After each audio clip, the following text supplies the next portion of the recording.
Hey, Devin. Your defense obviously got a lot of turnovers yesterday to make that comeback possible. But can you take us through like the final throw there to Cooper Cup? And was there a miscommunication? It looked like a zero blitz. I mean, what was going on there? Um, yeah, we was definitely in a pressure at the end of the game, and they was coming off a hurry up situation.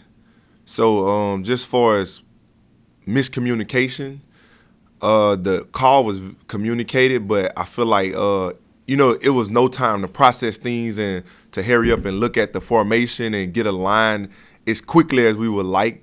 So therefore, that caused a lot of people to be a little timid with getting lined up because everything was going so fast. So I wouldn't say it was a miscommunication, but I feel like just the problem that was presented was they was going hurry up, and whether if it's a zero blitz, a fire zone blitz, whenever you're pressing, it's a lot of talking that needs to be done. It's a lot of moving parts to the defense, and it wasn't all was able to get communicated just as fast or lined up as fast because you're just trying to hurry up to the line of scrimmage and get going.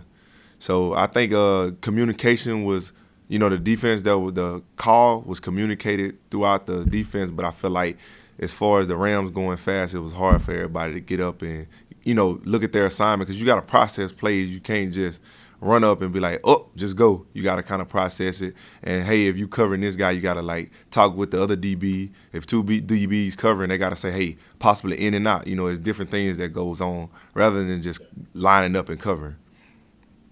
Thanks. Generally. Hey, Devin, thanks so much for doing this. What's the biggest lesson that you've kind of taken from like the last 2 years? You got to the top of the mountain last year, so early in your career, and then you come back and you get close, but not quite close enough. Just what do you kind of take from all that?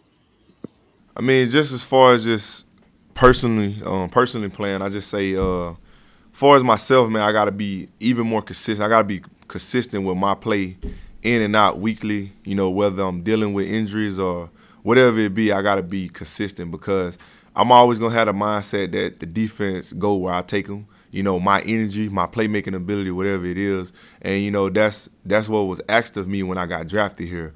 And so I just feel like the biggest thing I learned is just to be more consistent. Whatever it is, like don't let the game get bigger than what it is, and do my part. And I feel like everybody will feed off that. Just feed off my energy and stuff like that because obviously they look for me to be that guy. Speaking on the defensive side of the ball, those guys look for me to be that guy, and we all play off one another. So I just say that's the biggest thing I learned is just to stay true to the game and stay consistent. And obviously there's a lot of uncertainty going into the offseason for a lot of big name players on your team. Tom has a decision to make. Your good buddy Leonard Fournette, JPP, free agency. What's it like for you kind of approaching the offseason and the uncertainty of that? A couple guys were saying how, they didn't really want to leave the locker room yesterday because, they just didn't really know what was going to be next. Yeah, no, I mean nobody knows. The number one thing is I'm happy for a lot of guys that can go out and whether it's here with us or whether it be on another team that they can do something to take care of their family. Somebody's gonna pay them because it's a lot of great guys on this team. And the number one thing is I'm thankful to have the opportunity, the privilege to play with certain guys. Really, all the guys, if they leave, if they come back, I'm thankful because once we here, in this locker room, we lay it on the line. Just like yesterday, we was down, we came back. It was never not a thought that hey, we're gonna pull together and we're gonna overcome this because that's just always been our mindset. But the number one thing I say is good players want to play with other good players. So whether whatever the situation may be, man, I just hope some guys can come back, and for the ones that don't come back, nothing is going to change as far as our friendships. But I'll most definitely be happy for them that they getting another opportunity to especially make money. Like this league, obviously, if you're a good player, you get paid, and I wish nothing but the best for the ones who's seeking other places to get paid. But I mean, it's so early right now. I know nobody's not worried about that right now. Everybody, you're still kind of healing from a tough loss. But man, the ones that come back, man, it's more work to do. Like just because we made it, we won it, then we made it this far, like it don't stop here. Like we got to overcome a lot of things, and I feel like next year be even hungrier. Thank you. We'll go to Joey Knight. If any media have questions, please raise your hand. Devin, everybody knows what the obvious goal for this season was. There's no question of that.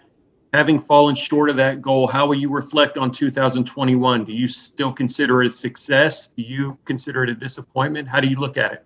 Nah, I definitely consider it very disappointing because, I mean, it was a lot of ups and downs over this season, and we overcame a lot, injuries, a lot of key pieces not being able to be full strength all year.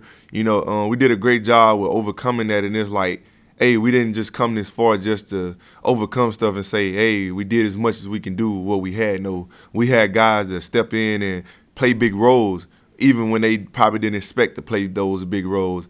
And we did what we had to do. But at the end of the day, we definitely came short. Like, when you got a team of this magnitude with the type of leaders that we have, it's Super Bowl or nothing. And obviously we didn't make it, so it's like we got to get back there next year. It's already to think of how we can get back there, and talking to different, coaches is like, hey, I got to help us out. I got to get this type of player. I got to have more depth here because, we kind of got banged up here. So it's like that's the main thing is how can we get better for next year, and that's what we already talking right now. JCL. Devin, you talked. It was a very up and down season for you, and obviously you guys didn't reach your team goal, but some of your personal goals you set either weren't achieved by yourself. What are you taking from that, and what are you really going to work on in this offseason to kind of get better and perfect your craft?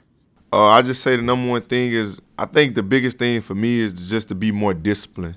When I evaluate myself, I think it's a great thing, but it's also a hurtful thing. Is I'm overly aggressive because I got the speed to make up for plays, and I got the IQ to make other plays, and I think they don't go hand in hand sometimes. Sometimes I could do a little too much, and I think the number one thing is just a lot of film study and just like a lot of zoning in on what I have to do and just being a little more patient. But man, you look at it one year, it works. The things that I was doing, it works.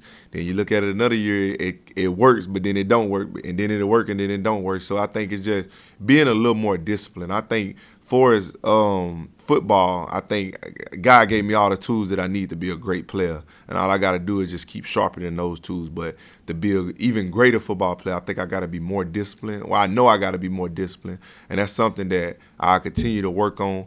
But I'm not going to let it affect like my up-tempo style playing, but I do it in the right way. I do a lot of more film study to make sure I know when to trigger, when to do this, when to take my shot in the run game, to do a lot of different things. We have time for a few more. We'll go to John Romano.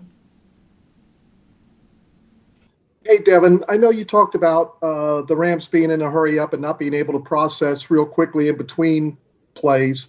But once that ball was snapped, how quickly did it feel like that play came off? It looked like Stafford recognized the blitz immediately and zeroed in on Kupp one-on-one.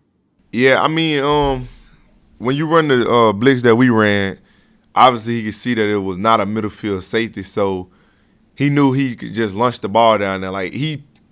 At the end of the day, it was a 50-50 chance that it was going to be an overthrow, incompletion, or his guy was going to make a play for him. So that's what he did. He did that in spite of that. And I know that because, I mean, obviously you got pressure coming towards you. You don't see a middle field safety. So even if you overthrow it or something, you don't have a middle field safety going to rob that ball. It's just, it's one of your guys and one of their guys. So it's always going to be a 50-50 chance. But, I mean, that was a great job by him in getting the ball off. It was a great job.